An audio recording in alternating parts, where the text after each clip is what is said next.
Hi guys, welcome to YouTube channel Y R S class में एक बार फिर से आप सभी लोगों का बहुत बहुत स्वागत है। दोस्तों, इस वीडियो में हम पढ़ रहे हैं कक्षा 10 विषय हिंदी में दोस्तों जो आपका राजीव प्रकाशन का आंसर पेपर है। इसमें मैंने आप लोगों को इसके पहले के वीडियो में प्रश्न नंबर 5 का जो का और खा पार्ट है, इसमें जितने भी जीवन परिचय हैं सबको अच्छे तरीके से बता दिया। दोस्तों, आज इस वीडियो में हम पढ़ेंगे प्रश्न नंबर 6 आपके सामने कह रहा है, निम्नलिखित संस्कृत गद्यांश का संदर्भ सहित हिंदी में अनुवाद कीजिए। हिंदी में अनुवाद कीजिए।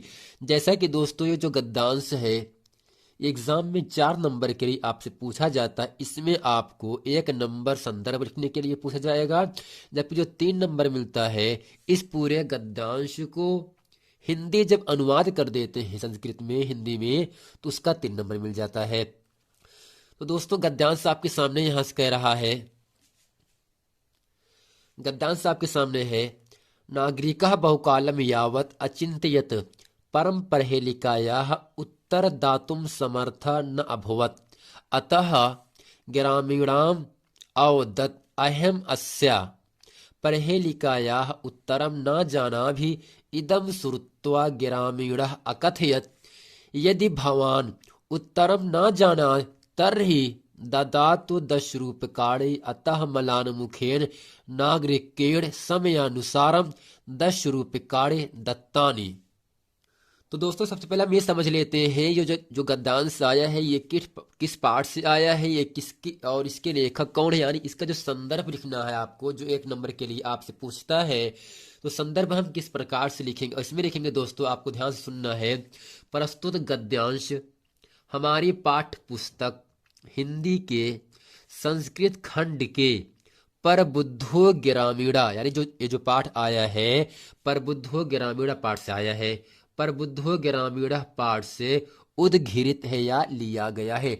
अब दोस्तों इसके बाद हम लिखेंगे, एक काले पेन हेडिंग करेंगे, लिखेंगे अनुवाद। इसमें लिखेंगे क्या, नागरिका बहुकालम यावत अचिंतित। दोस्तों नागरिका माने नागरिक, बहुकालम माने होता है बहुत देर से, यानी बहुत देर तक।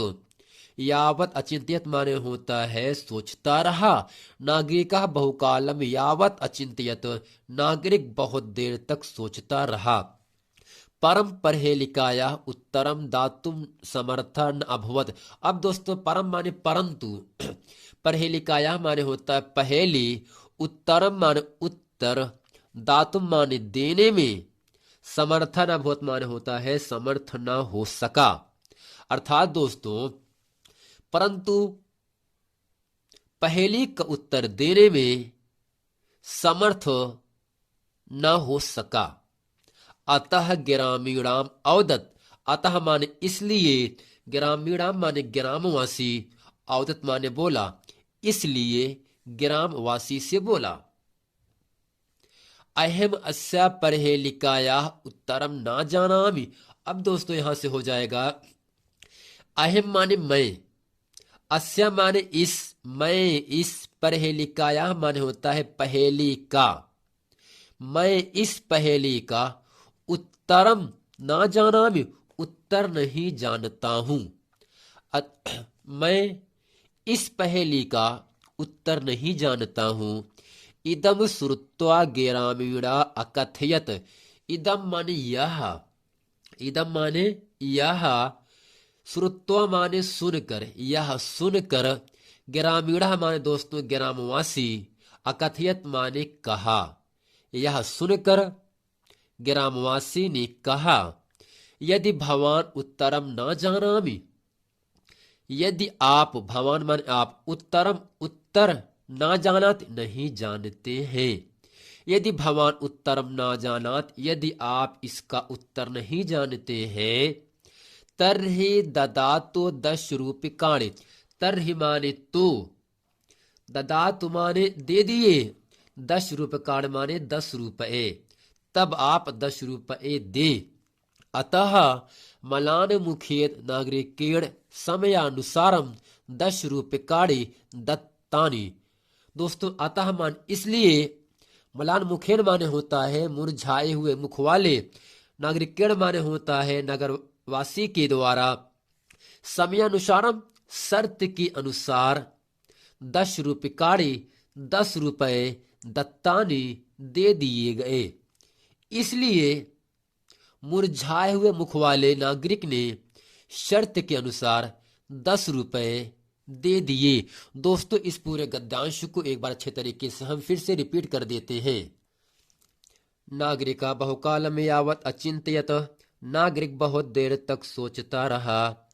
परम परहेलिकायाः उत्तरम दातुम समर्थ न भवत, परंतु पहेली का उत्तर देने में समर्थ न हो सका।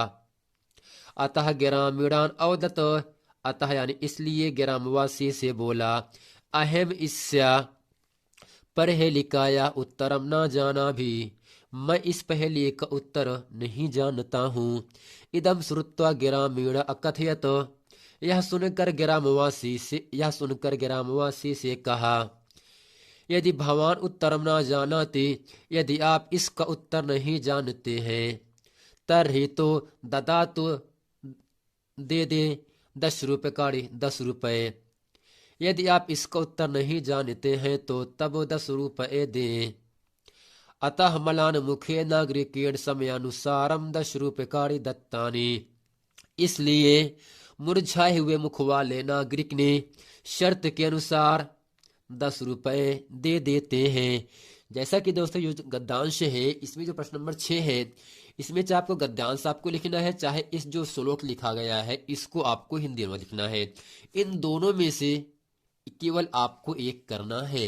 अब दोस्तों आइए चलते हैं आपको लेकर प्रश्न नंबर 7। प्रश्न नंबर 7 आपके सामने यहां से कह रहा है, का है अपनी पाठ पुस्तक से कंठस्थ मतलब याद, अपनी पाठ्य पुस्तक से कंठस्थ कोई एक श्लोक लिखिए जो इस प्रश्न पत्र में न आया हो। यानी दोस्तों जो आपका पेपर होगा उस पेपर में जो श्लोक न आया हो उसको छोड़ करके जो आप याद किए रहेंगे उसको आपको लिखना है, और लिखने पर दोस्तों 2 नंबर की प्राप्ति होगी आपको। आइए दोस्तों चलते हैं एक श्लोक अच्छे तरीके से हम आपको बताते हैं और उसका हिंदी अनुवाद भी आप लोगों को बताते हैं।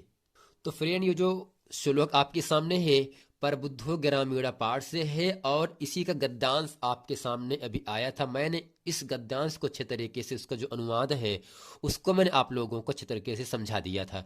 दोस्तों श्लोक आपके सामने जैसे कि 2011, 13, 15 और 17 में ये जो श्लोक पूछा गया है, दोस्तों श्लोक आपके सामने है, अपतो दूरगामी चा साक्षर नचा पंडिता अमुखा स्फुटवक्ता चयो जानाति सा पंडिता। अर्थात दोस्तों इसका संदर्भ क्या होगा, प्रस्तुत श्लोक हमारे पाठ्य पुस्तक हिंदी के संस्कृत खंड के प्रबुद्धो ग्रामीण पाठ से उद्घृत है। अब दोस्तों इसे प्रश्न क्या होगा, प्रस्तुत श्लोक में ग्रामीण व्यक्ति ने पहेली पूछी है। दोस्तों पहेली का नाम क्या है, अपदो दूरगामी चा साक्षर नचा पंडित अमुखा स्फुट वक्ता चयो जानाति सा पंडिता। अब दोस्तों अपदो का मतलब होता है बिना पैरों का, दूरगामी दूर दूर तक चला जाता है, चा साक्षरो अक्षर है यानी अक्षरों से युक्त है, नचा पंडिता परंतु पंडित नहीं है। अर्थात दोस्तों अपदो दूरगामी उसके पैर नहीं है परंतु दूर तक चला जाता है, चा साक्षरो अक्षरों से युक्त होते हुए भी नचा पंडिता परंतु पंडित नहीं है। उसके पैर नहीं है परंतु दूर दूर चला जाता है, अक्षरों से युक्त होते हुए भी पंडित नहीं है। अमुखा उसके मुख नहीं है अर्थात बिना मुख का है, स्फुट वक्ता परंतु साफ साफ बोलता है, चयो जानाति इसे जो जानता है, सा पंडिता वही विद्वान है वही पंडित है। अर्थात दोस्तों अपदो दूरगामी चा साक्षर नचा पंडिता उसके पैर नहीं है परंतु दूर दूर तक चला जाता है, अक्षरों से युक्त होते हुए भी पंडित नहीं है, उसके मुख नहीं है परंतु साफ साफ बोलता है, इसे जो जानता है वही विद्वान है वही पंडित है। दोस्तों उम्मीद करते हैं इस पूरे वीडियो में जो गद्यांश जो प्रश्न नंबर 6 है, प्रश्न नंबर 7 गद्यांश और श्लोक का जो हिंदी अनुवाद है इसको मैंने अच्छे तरीके से आप लोगों को समझा दिया। आइए दोस्तों मिलते हैं नेक्स्ट वीडियो में, तब तक के लिए थैंक यू।